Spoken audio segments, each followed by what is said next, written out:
अगर आप भी पति ब्रह्मचारी के हर नए अपडेट सबसे पहले देखना चाहते हैं, तो अभी हमारे चैनल को सब्सक्राइब कीजिए, वीडियो को लाइक कीजिए और कमेंट में बताइए कि आपको सूरज और ईशा की जोड़ी कैसी लगती है। दोस्तों, पति ब्रह्मचारी की कहानी में अब एक ऐसा धमाकेदार मोड़ आने वाला है जो पूरी कहानी की दिशा बदल देगा। एक तरफ ईशा अपनी माँ कावेरी जी को बचाने के लिए मजबूरी में आकाश की हर बात मान रही है, तो दूसरी तरफ सूरज उसे वापस पाने और सच्चाई सामने लाने के लिए अपनी पूरी ताकत लगा चुका है। आकाश ने ईशा से वादा किया था कि शादी पूरी होते ही उसकी माँ को आजाद कर दिया जाएगा। अपनी माँ की सलामती के लिए ईशा ने यह रिश्ता स्वीकार तो कर लिया, लेकिन उसके दिल में बहुत दर्द था। वह जानती थी कि वह सूरज से बेइंतहा प्यार करती है और उसके बिना जिंदगी की कल्पना भी नहीं कर सकती। उधर सूरज लगातार आकाश की हर चाल पर नजर रख रहा था। उसे महसूस हो चुका था कि आकाश कोई बड़ा खेल खेल रहा है। इसलिए उसने अपने दोस्तों के साथ मिलकर एक योजना बनाई ताकि सही समय पर वह ईशा और उसकी मां दोनों को बचा सके।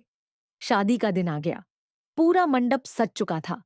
चारों तरफ खुशियों का माहौल दिखाई दे रहा था, लेकिन ईशा के दिल में डर और बेचैनी थी। जैसे जैसे शादी की रस्में आगे बढ़ रही थीं, उसकी धड़कनें भी तेज होती जा रही थीं। उसे सिर्फ एक उम्मीद थी कि सूरज जरूर आएगा।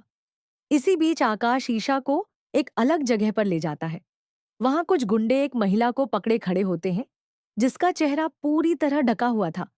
आकाश दावा करता है कि वही कावेरी जी हैं। वह ईशा को धमकी देता है कि अगर उसने शादी से इनकार किया तो उसकी मां की जान खतरे में पड़ जाएगी। अपनी मां को बचाने के लिए ईशा मजबूर होकर चुप रहती है। उसकी आंखों से लगातार आंसू बह रहे होते हैं। तभी अचानक वहां सूरज पहुंच जाता है। सूरज को देखते ही ईशा की आंखों में उम्मीद की एक नई किरण जाग उठती है। सूरज बिना देर किए गुंडों से भिड़ जाता है और उस महिला को उनके कब्जे से छुड़ा लेता है। ईशा दौड़कर उस महिला के पास पहुंचती है और उसे अपनी मां समझकर गले लगा लेती है। कुछ पल के लिए ऐसा लगता है कि सारी परेशानियां खत्म हो गई हैं, लेकिन अगले ही क्षण कहानी में सबसे बड़ा ट्विस्ट आता है। जैसे ही ईशा उस महिला के चेहरे से घूंघट हटाती है, वह हैरान रह जाती है। वह महिला कावेरी जी नहीं होती। वहां किसी दूसरी औरत को कावेरी बनाकर खड़ा किया गया था। यह सच सामने आते ही ईशा के पैरों तले जमीन खिसक जाती है। सूरज भी समझ जाता है कि आकाश ने एक बार फिर सबको धोखा दिया है। उसने कावेरी जी के नाम का इस्तेमाल करके ईशा को ब्लैकमेल किया और अपनी चाल को आगे बढ़ाने की कोशिश की। सूरज का गुस्सा अब चरम पर पहुंच जाता है। वह आकाश से असली कावेरी जी के बारे में सवाल करता है, लेकिन आकाश कोई जवाब नहीं देता।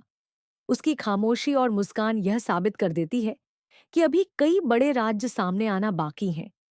अब कहानी का सबसे बड़ा सवाल यही बन चुका है कि असली कावेरी जी आखिर कहाँ हैं? क्या वे अभी भी किसी कैद में बंद हैं, या फिर उनके साथ कुछ ऐसा हो चुका है जिसकी किसी ने कल्पना भी नहीं की? दूसरी तरफ ईशा पूरी तरह टूट चुकी है, लेकिन सूरज उसे भरोसा दिलाता है कि वह किसी भी कीमत पर उसकी मां को ढूंढ निकालेगा। अब यह सिर्फ एक मिशन नहीं, बल्कि उसके प्यार और विश्वास की लड़ाई बन चुकी है। आने वाले एपिसोड में जबरदस्त ड्रामा, बड़े खुलासे और कई चौंकाने वाले मोड़ देखने को मिलेंगे।